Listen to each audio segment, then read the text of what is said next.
নমস্কার বন্ধুরা কালকের রেজাল্টটা একবার দেখে নিই।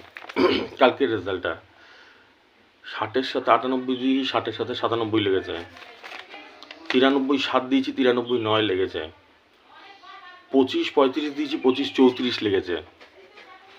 25 74 দিয়েছি, 25 78 লেগেছে, 250 ঘর।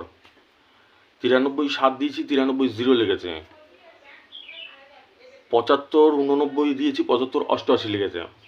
ঠিক আছে বন্ধুরা, প্রচুর মেহনত করি আমি, প্রচুর। যারা প্রথম থেকে দেখে আসছো তারা জানে আমি কতটা পরিশ্রম করি যাতে তোমাদের একটা বড় প্রাইজ লাগুক, ফার্স্ট প্রাইজ বা সেকেন্ড প্রাইজ। ঠিক আছে, আর কি বলার আছে, আর নতুন কিছু বলার নেই। আমার প্রচুর চাপ থাকে, তোমরা জানো। এত হিসাব করতে হয় নাম্বারে। টার্গেট নাম্বার দিয়ে দিয়েছি আজকে, দেখে নাও, দেখে কেটে নাও। আর যারা রেজিস্ট্রেশন করতে চাও, 500 টাকা, 4,500 টাকা, 7,500 টাকা, 12,500 টাকা, এই 4টে ফিচার্সের রেজিস্ট্রেশন চলছে। আমার ফোনপে গুগল পে নাম্বার উপর দিয়ে দেখতে পারো। টাকাটা পাঠিয়ে স্ক্রিনশটটা পাঠিয়ে দিও। ঠিক আছে, যারা রেজিস্টার করতে চাও। চলো টাটা, আসছি।